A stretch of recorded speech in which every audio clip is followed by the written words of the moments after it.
ഞാൻ കുറേ അമ്മമാരെ സ്ത്രീകളെ ഡെയിലി ലൈഫിൽ മീറ്റ് ചെയ്യുന്ന അവരുമായിട്ട് ഇടപഴകുന്ന ഒരു വ്യക്തിയാണ്. സോ അതിൽ നിന്ന് ഞാൻ മനസ്സിലാക്കിയ ഒരു കാര്യമാണ്, കുറേയധികം സ്ത്രീകൾ തന്നെ ജോലി വേണമെന്ന് ആഗ്രഹിക്കുന്ന സമയത്ത് മറ്റു ചിലർ എനിക്ക് ജോലി വേണ്ട, ജോലി മടുത്തു, എനിക്ക് ഫാമിലി ലൈഫാണ് വേണ്ട, ഒരു സമാധാനമായിട്ട് ജീവിതം വേണം എന്നാണ് ആഗ്രഹിക്കുന്നത്. എന്നാൽ മറ്റു സ്ത്രീകളാണെങ്കിൽ എനിക്ക് വർക്ക് ലൈഫ് ബാലൻസ് ആണ് വേണ്ടത്, എനിക്ക് എൻ്റെ ഫാമിലി ടൈമും ക്വാളിറ്റി ടൈമും അതും വേണം, അതിൻ്റെ കൂടെ ജോലിയും വേണം എന്ന് ആഗ്രഹിക്കുന്നവരാണ്. സോ ഓരോരുത്തർക്കും ഓരോ ഇൻറ്റൻഷനാണ്, ഓരോ ആഗ്രഹങ്ങളാണ്. ഈ പറയുന്നവിടെ എത്തുന്ന സമയത്ത്, ഈ ലക്ഷ്യത്തിലേക്ക് എത്തുന്ന സമയത്ത് ഞാൻ ഹാപ്പി ആവുള്ളൂ, ഞാൻ സാറ്റിസ്ഫൈഡ് ആവുള്ളൂ, എനിക്കൊരു സന്തോഷമൊക്കെ ഉണ്ടാവുള്ളൂ എന്ന് ആഗ്രഹിക്കുന്നവരുമാണ്. ഓരോരുത്തർക്കും അവരുടേതായിട്ടുള്ള ഓരോ ആഗ്രഹങ്ങളാണ്. പക്ഷെ ഇമ്പോർട്ടൻ്റ് ആയിട്ടുള്ളൊരു കാര്യം, ഇക്കരെ നോക്കുമ്പോൾ അക്കരെ പച്ച എന്ന് പറയുന്നത് പോലെ നമ്മൾ ഇന്ന് ഇവിടെ ഈ ഒരു സ്റ്റേജിൽ ഇരിക്കുന്ന സമയത്ത് അതിൽ നമുക്കൊരു സാറ്റിസ്ഫാക്ഷനും സന്തോഷവും കാണാൻ വേണ്ടി കഴിയുന്നില്ലെങ്കിൽ, കണ്ടെത്താനായിട്ട് കഴിയുന്നില്ലെങ്കിൽ, ആ ഒരു ഫീലിംഗ് കിട്ടുന്നില്ലെങ്കിൽ, ഒരു ഫുൾഫിൽമെൻറ്റ് ഫീലിംഗ് കിട്ടുന്നില്ല എന്നുണ്ടെങ്കിൽ നമ്മൾ അക്കരെ എത്തിക്കഴിഞ്ഞാൽ നമുക്കത് ഉണ്ടാവണം എന്നില്ല.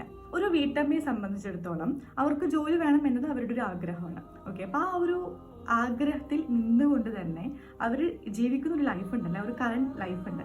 ഈ ലൈഫായിരിക്കും പലരുടെയും ഡ്രീം. ഒരു വർക്ക് ലൈഫ് ബാലൻസ് വേണമെന്ന് ആഗ്രഹിക്കുന്ന ഒരു അമ്മയെ സംബന്ധിച്ചിടത്തോളം മക്കളുടെ കൂടെ ഫ്രീ ആയിട്ട് ആ ഒരു ടൈം സ്പെൻഡ് ചെയ്യാൻ വേണ്ടി പറ്റുക, സുഖമായിട്ടൊന്ന് ഉറങ്ങാൻ വേണ്ടി പറ്റുക, അല്ലെങ്കിൽ റെസ്പോൺസിബിലിറ്റീസൊക്കെ ഒന്ന് മാറ്റി വെച്ച്, വർക്ക് പ്രഷറൊക്കെ ഒന്ന് മാറ്റി വെച്ച് ഫാമിലിയുടെ കൂടെ ഒരു ഗ്യാദറിങ്, ഫാമിലിയുടെ കൂടെ ഒന്ന് പുറത്ത് പോവുക, കുറേ പേര് കാണാൻ വേണ്ടി പറ്റുക, അതൊക്കെ അവരുടെ ഒരു ഡ്രീമാണല്ലേ. സോ നിങ്ങൾ ഏത് ലെവലിലാണോ, ജോലി ചെയ്യുന്നവരാണെങ്കിലും അല്ലാത്തവരാണെങ്കിലും, വർക്ക് ലൈഫ് ബാലൻസ് ആഗ്രഹിക്കുന്നവരാണെങ്കിലും, അല്ലെങ്കിൽ നിങ്ങൾ ഈ ലൈഫിൽ നിങ്ങളിപ്പോൾ കറണ്ട് സ്റ്റേറ്റിൽ എവിടെയാണോ അത് ആഗ്രഹിക്കുന്ന, അത് ഡ്രീം ചെയ്യുന്ന കുറേ പേര് മറ്റു ഭാഗത്തുണ്ടല്ലേ. സോ എനിക്ക് പറയാനായിട്ടുള്ളത്, നിങ്ങൾക്ക് വേണ്ട ലക്ഷ്യം എന്ത് തന്നെ ആയാലും അതിലേക്ക് വർക്ക് ചെയ്യുന്നതിന് കൂടെ തന്നെ നിങ്ങൾ അവിടെ എത്തിയാലേ എനിക്ക് സന്തോഷം ഉണ്ടാവുള്ളൂ, അവിടെ എത്തിയാലേ എനിക്ക് സമാധാനം ഉണ്ടാവുള്ളൂ, അവിടെ എത്തുമ്പോഴാണ് എൻ്റെ ലൈഫായി മാറുക എന്നതിലേക്ക് നോക്കാതെ ഇന്ന് നിങ്ങൾ അതിനു വേണ്ടി വർക്ക് ചെയ്യുന്നതിന് കൂടെ തന്നെ ഇന്ന് നിങ്ങൾ ഇരിക്കുന്ന ഈ ലൈഫിൽ ആ ഒരു സാറ്റിസ്ഫാക്ഷൻ നമ്മുടെ ക്രിയേറ്റർ നമുക്ക് തന്നിട്ടുള്ളത് വേറൊരാൾ ആഗ്രഹിക്കുന്ന,